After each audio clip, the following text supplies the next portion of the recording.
여러분 안녕하십니까? 팡타바에 잘 오셨습니다. 오늘은 마태복음 6장 5절부터 8절까지 말씀을 가지고 여러분과 함께 생각하도록 하겠습니다. 기도에 대해서 오늘 말씀을 나눌 건데요. 기도를 전체적으로 두 부분으로 나누겠습니다. 그래서 오늘은 전반적인 얘기를 좀 하고 다음 시간에는 주님께서 가르치신 기도에 대해서 같이 생각하도록 하겠습니다. 오늘은 크게 두 가지를 생각할 텐데요. 첫째는 기도의 목적은 뭐냐? 기도 왜 하냐? 이걸 잠깐 생각하고요. 두 번째로는 기도할 때 어디에 신경 써야 하느냐 이것을 생각하겠어요. 그래서 두 번째 주제는 또 이제 세 가지로 나뉩니다. 1. 사람에게 보이려고 기도하지 말자. 두 번째, 기도할 때는 골방에 들어가라.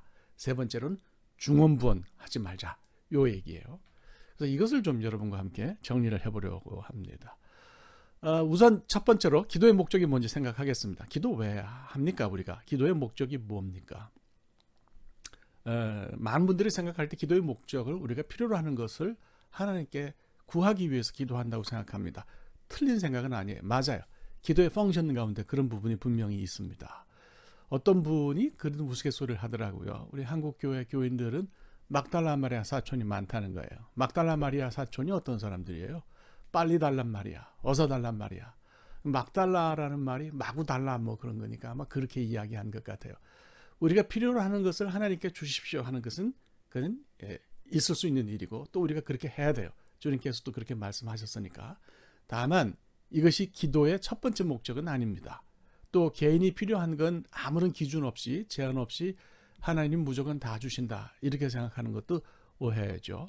어떤 분은 에베소서 3장 20절 말씀에 아이고 침이 막 이상하게 삼켜지네. 우리 가운데서 역사하시는 대로 우리가 구하거나 생각하는 모든 것에 더 넘치도록 능히 하실 이에게 이런 표현이 있으니까 구하면 다 주신다고 그렇게 가르치시는 분들이 있는데 그건 오해입니다.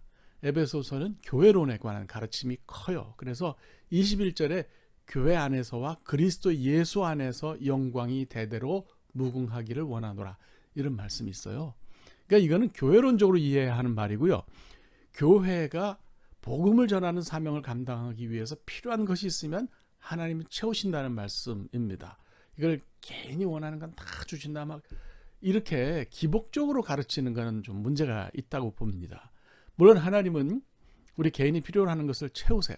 그런데 이거는 기도의 두 번째 목적입니다. 일용할 양식을 우리에게 주시는데 일용할 양식에 대한 간구가 처음에 나오는 건 아니잖아요.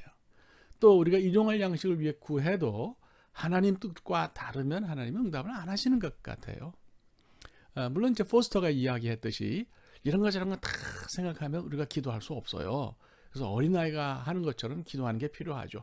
아이가 뭐 이것저것 계산하지 않고 부모에게 달라고 요구하는 것처럼 하나님께 달라고 할 수 있는데 하나님 판단하셔서 뭐 이거는 다 지할 건 지하실 테니까 뭐 구하면 되긴 됩니다. 그러나 제가 말씀드린 것처럼 달라고 하는 것이 기도의 첫 번째 목적은 아니라는 것을 기억하시면 좋겠어요. 그러면 진짜 기도의 첫 번째 목적은 뭐냐? 그분과 가까워지고 친해지고 교제하는 데 있습니다. 교제가 제일 가는 목적이에요. 그러면 교제는 뭐 하라 합니까? 하나님을 닮아서 변화하는 데 있어요. 그 오래 친구로 사귀면은 서로 영향을 주고받잖아요. 그것처럼 하나님과 가까워지고 하나님께 기도하고 하나님 음성을 기도를 통해서 듣고 그러면 요건 이제 나중에 제가 묵상할 때 또 이야기하겠는데 하나님을 닮아서 변화하게 되겠죠. 옥하는 목사님 생전에 거의 마지막 때쯤에 제가 강의를 직접 들었는데 그분 참 제가 존경하는 분이에요. 옥하는 목사님이 이런 얘기를 하시더라고요. 자기 어머니는 60년 동안 새벽 기도를 하셨대요. 그런데 새벽 기도 가서 은혜를 받고 오시면 아버지랑 더 싸우고 자녀들 많이 나무랐다는 거예요. 아니, 나는 이렇게 새벽에 가서 기도하고 오는데 너는 왜 그렇게 잠만 자냐 뭐 이런 게 있었나 보죠. 기도를 많이 해도 기도자가 변하지 않으면 기도는 무용지물입니다. 그래서 구해서 얻는 것도 필요하지만은 거기에 앞서서 기도자 자신이 변화하는 건 정말 필수적이에요. 교회에서 기도 뭐 오래 하고 새벽에 기도실 불을 끄고 나가는 거 좋은 일인데 그렇다고 해서 그런 분이 그 교회에서 인격적으로 가장 훌륭하냐 그렇게는 말할 수 없다는 거예요. 오해하지 마세요. 기도 많이 하는 건 좋은 일이니까. 다만 제가 말씀드리는 것은 혹시라도 종교적인 의로움과 기도가 연결되면 그거는 문제가 생긴다는 거예요. 이전에 제가 목회하던 교회 장로님 한 분은 새벽기도 출석부를 가지고 다니셨어요. 자기 출석을 체크하는 게 아니고 목사 출석을 체크하는 출석부예요. 물론 새벽기도 빠지는 목사님 제가 옹호하려는 생각은 조금도 없어요. 이게 문제는 뭐냐면 이거를 다 일일이 체크해가지고 자기가 기분 나쁜 일이 생기면 그걸 들고 목사한테 간다고 저한테 그러는 거예요. 그러니까 저보고도 들으라는 얘기죠. 너도 알아서 해라 뭐 이런 얘기 아니겠어요? 이거는 기도가 아주 잘못된 그런 경우예요. 기도자 자신이 내가 기도하는 것이 의의가 되면 나는 기도하는 사람이고 너는 아니야. 이 중간에 벽이 생기고 담이 생기잖아요.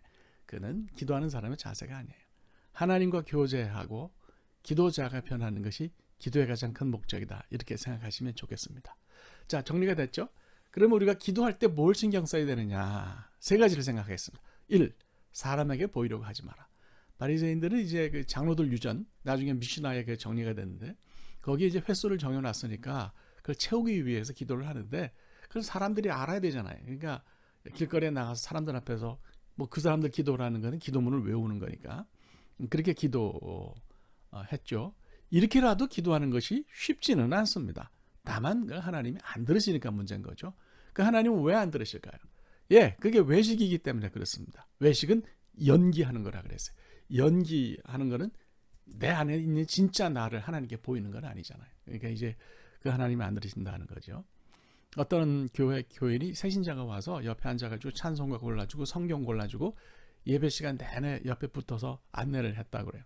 나중에 이걸 이제 자랑 삼아서 이런 얘기를 하니까 누가 그랬답니다. 그 당시는 예배를 하나님께 드린 게 아니라 새신자에게 드렸네요. 이건 뭐 웃고 말아야죠. 그러나 이해를 해요. 그거는 어떻게 하든지 새신자를 전도하기 위해서 한 거니까 좋은 뜻으로 한 거죠, 사실.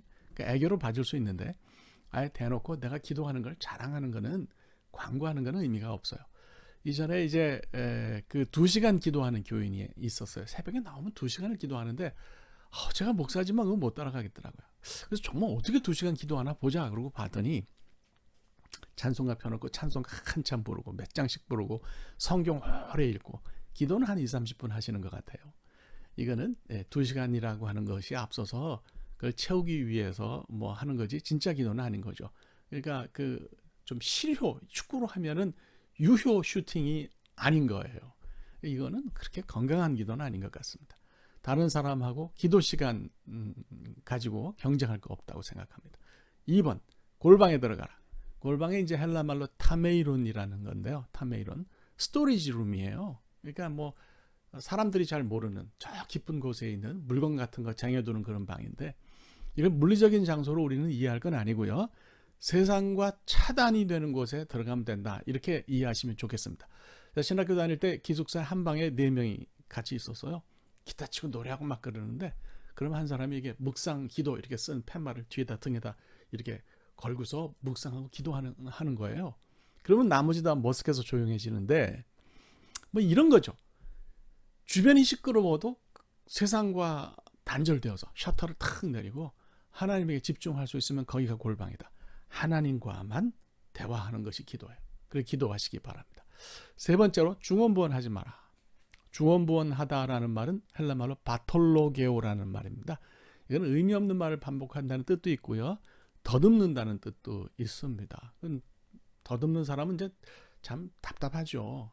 제 친구도 하나 그런 친구가 있었어요. 본인은 굉장히 괴로워요. 근데 듣는 사람은 무슨 말인지 잘 못 알아들어요. 그러니까 뭐 더듬는 걸 뭐라고 한다기보다도 전달이 안 되니까 문제인 거죠. 하나님께 전달되지 않는다는 뜻으로 중언부언하지 말라는 말씀을 이해하면 좋겠습니다. 그래서 이 바톨로게오라는 말은 구레네 왕인 바투스에서 온 말이라고 생각하는 사람들이 있어요. 이 왕은 말을 심하게 더듬었다고 합니다. 혹은 그게 아니라면 바투스라는 시인이 있었는데 거기서 왔다 하는 주장을 하는 사람도 있어요. 이 바투스라는 사람이 쓴 시를 읽어보면 잔소리가 많고 지루하고 뭐 그랬대요. 그런 지루한 시의 대가였다는 거예요. 자, 어디서 왔건 우리가 이해할 때 가장 쉽게 이해할 수 있는 건 주문입니다. 주문처럼 기도하지 말라는 거예요.